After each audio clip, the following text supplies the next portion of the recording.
नमस्कार सभी को। आप सभी का आपके अपने इस YouTube चैनल पर हार्दिक स्वागत है। आज हम राजस्थान जीके से संबंधित कुछ क्वेश्चन आपके सामने प्रस्तुत करने जा रहे हैं। ये क्वेश्चन सभी कंपटीशन एग्जाम के लिए बहुत ही यूजफुल है। तो शुरू करते हैं 34 नंबर क्वेश्चन।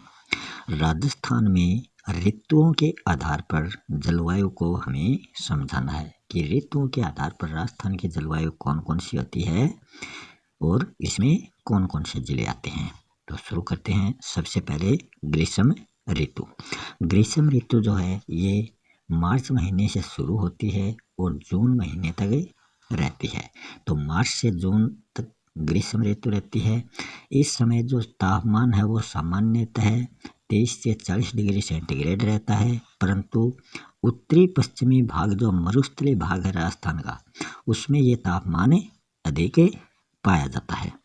धूल भरी जो पवनें हैं उनको लू कहा जाता है। जो गर्म हवा चलती है, धूल भरी मिट्टी उड़ती है, वो उनको क्या कहते हैं? लू कहते हैं। ये जो लू है इनकी गति 140 किलोमीटर प्रति घंटा होती है। जो ये धूल भरी पवन चलती हैं इनकी स्पीड बहुत ही तेज होती है। दैनिक जो तापांतर है वो सर्वाधिक जैसलमेर में पाया जाता है और वार्षिक जो तापांतर है वो सर्वाधिक चूरू में पाया जाता है। तो दैनिक तापांतर जैसलमेर का है और वार्षिक तापांतर मतलब पूरे वर्ष भर का औसत जो है वो चूरू में अधिक तापमान रहता है। तापांतर अधिक ऊंचाई के कारण सबसे ठंडा स्थान जो है वो माउंट आबू होता है। तो माउंट आबू में सबसे अधिक ठंडे पड़ती है, वो सबसे ठंडा स्थान माना जाता है क्योंकि वो अधिक ऊंचाई पर स्थित है। रेत जो है वो जल्दी ही गर्म होती है और जल्दी ही वो ठंडी हो जाती है। तो ये रेत का स्वाभाविक गुण है कि वो जल्दी गर्म होती है और जल्दी ठंडी हो जाती है। कहीं कहीं पूर्व मानसून वर्षा भी राजस्थान में हो जाती है। राजस्थान में मानसून से पूर्व जो वर्षा होती है वो भी कभी कभी होती है। सूर्य जो होता है वो उत्तरायण हो जाता है। ग्रीष्म ऋतु में सूर्य जो है वो उत्तरायण हो जाता है, मतलब कर्क रेखा पर सूर्य चमकने लगता है। फिर आती है दूसरी ऋतु वर्षा ऋतु, जिसका समय है जुलाई महीने से सितंबर महीने तक। इस ऋतु में क्या होता है? अरब सागर की तुलना में बंगाल की खाड़ी से अधिक वर्षा अपने राजस्थान में होती है।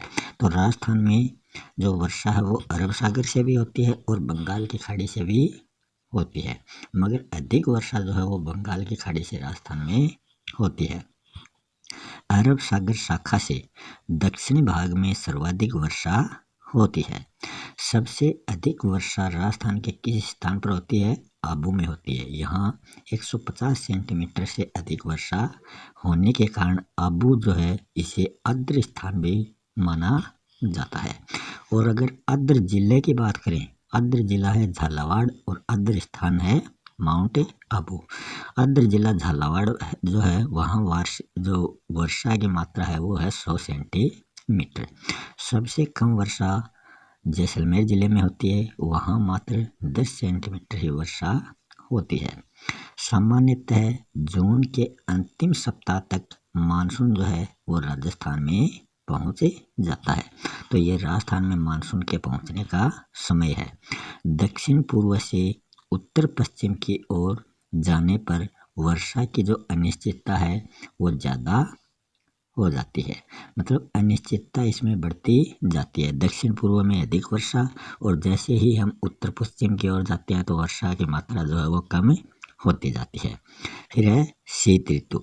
शीत ऋतु का जो समय है वो है अक्टूबर महीने से लेकर फरवरी महीने तक। तो अक्टूबर से फरवरी तक शीत ऋतु पाई जाती है। इस समय क्या होता है? पश्चिमी राजस्थान में जो तापमान है वो 0 डिग्री सेंटीग्रेड तक पहुँच जाता है। पश्चिमी राजस्थान मतलब जैसलमेर जिले का जो तापमान है वो 0 डिग्री सेंटीग्रेड तक पहुँच जाता है।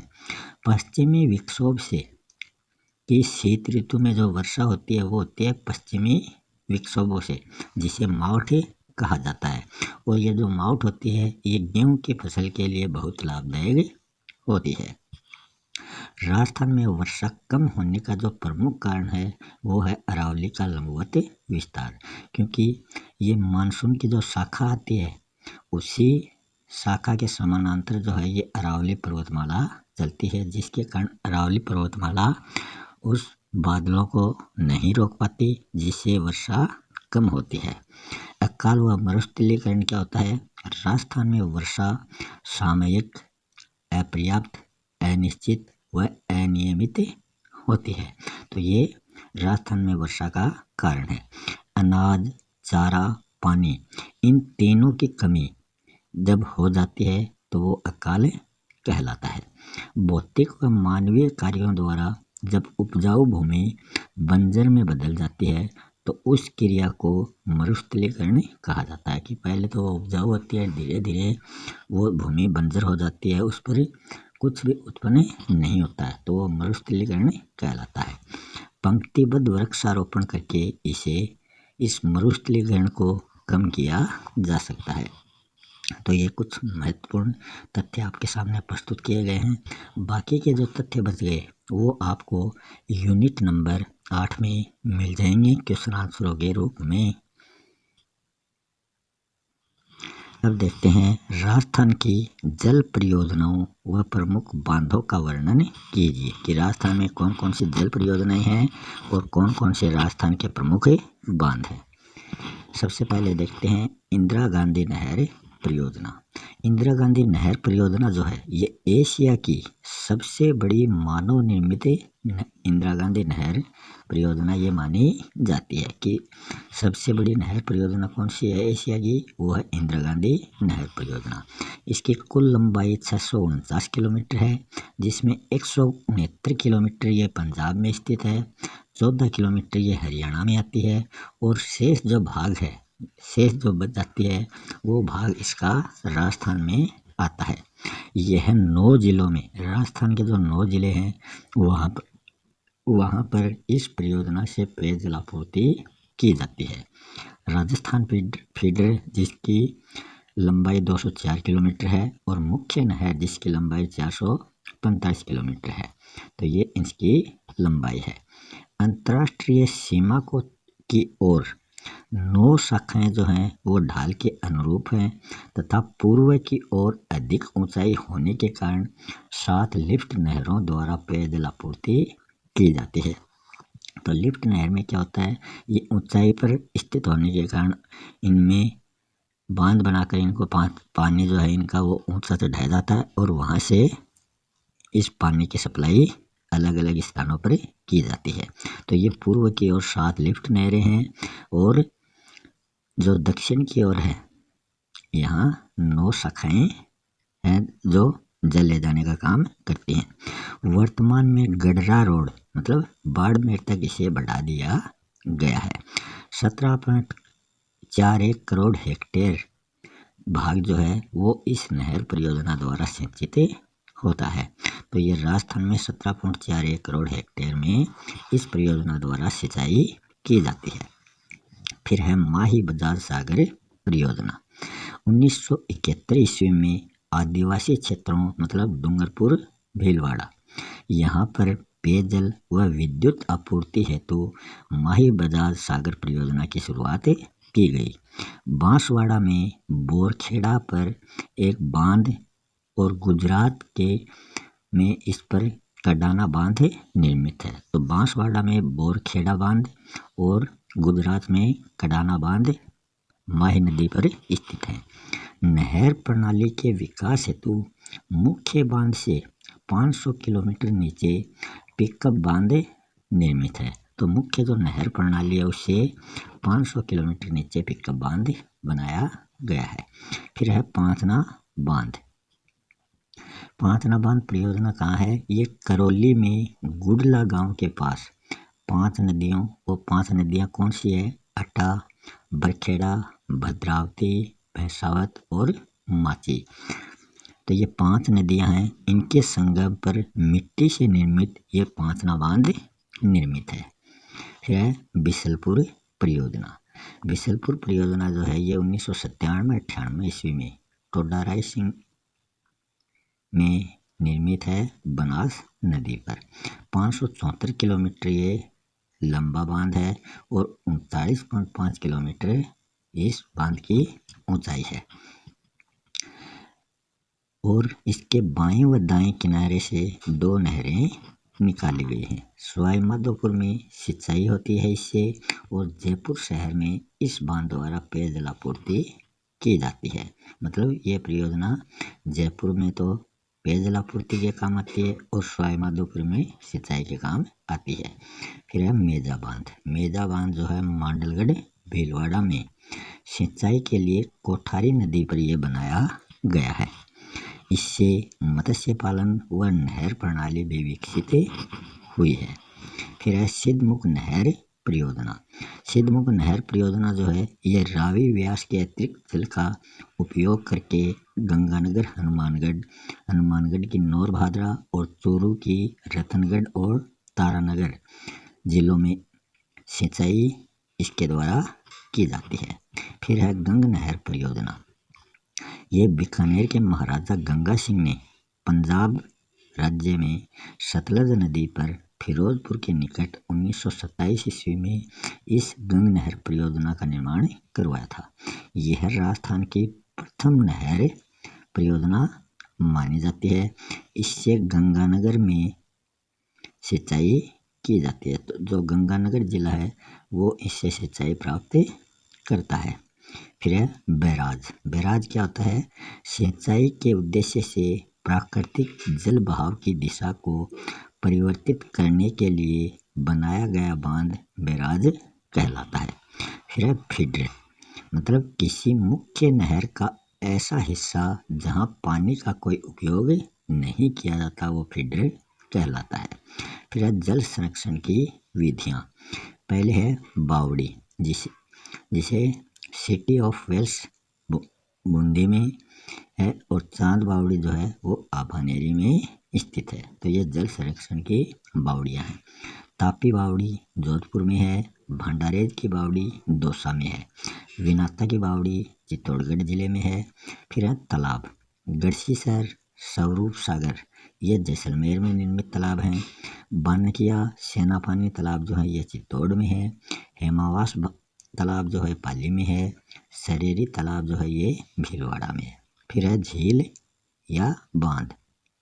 तालसापर झील चूरू जिले में है। टोरडी सागर बांध टोंक में है। सरदर संबंध सागर जो है ये पाली में है। बाकली बांध जालौर में है। नवलखा बांध बूंदी जिले में है। फिर है बेरी या छोटी कुई। ये पश्चिमी राजस्थान मतलब जैसलमेर बाड़मेर में वर्षा जल को इकट्ठा करने की ये पद्धति मानी जाती है। फिर आगे है राजस्थान के प्रमुख उद्योग व पर्यटन से संबंधित संक्षिप्त रूप से टिप्पणी लिखिए। तो यहाँ उद्योग और पर्यटन से संबंधित कुछ महत्वपूर्ण तथ्य हैं। राजस्थान का देश के कुल भौगोलिक उत्पादन में 6% योगदान माना जाता है। राज्य के सकल घरेलू उत्पाद में इसका योगदान 30% हो जाता है। रत्न, नमक, संगमरमर, आभूषण, सीमेंट, शीशा जस्ता, हस्तशिल्प, तिलहन आदि उद्योगों में राजस्थान का भारत में प्रथम स्थान माना जाता है। सबसे पहले देखते हैं हम शीशा जस्ता। इसका उद्योग जावर जो देवारी उदयपुर में है, चंदेरिया चित्तौड़गढ़ में है, तथा कच्चा माल पूर्वनेड़ा, गुढ़ा किशोरीदास, चौथ का बरवाड़ा से आयात किया जाता है। फिर है हस्तशिल्प उद्योग। इन उद्योगों में रत्न व आभूषणों का निर्माण जयपुर, प्रतापगढ़, नाथद्वारा में होता है, तथा मूर्ति व कलात्मक सामान जो है वो जयपुर, जोधपुर और उदयपुर में किया जाता है। लाख का सामान व चूड़ियाँ जो हैं वो जयपुर, जोधपुर में, और रंगाई छपाई व बंधेज का जो कार्य है वो बाड़मेर, पाली में किया जाता है। और इसके साथ ही सांगानेर में चमड़े का सामान जो है वो जोधपुर, जयपुर, अजमेर, बाड़मेर में किया जाता है। फिर है मार्बल उद्योग। ये मकराना, नागौर, सिरोही, चित्तौड़, किशनगढ़ जो अजमेर में है, उदयपुर, यहाँ इन जिलों में मार्बल के उद्योग पाए जाते हैं, जहाँ संगमरमर की कटाई, घिसाई व पॉलिश की इकाइयाँ निर्मित हैं। फिर है नमक व रसायन उद्योग। ये सांभर जयपुर में और सोडियम सल्फेट का कारखाना डीडवाना नागौर और मैग्नीशियम सल्फेट का कारखाना पंचभद्रा बाड़मेर में ये कारखाने कार्यरत हैं। फिर सूती वस्त्र उद्योग में शूटिंग शर्टिंग का कपड़ा बनाया जाता है। कपास उत्पादन की दृष्टि से भीलवाड़ा, उदयपुर, कोटा, गंगानगर, पाली जिलों में ये इनकी मिलें कार्यरत हैं।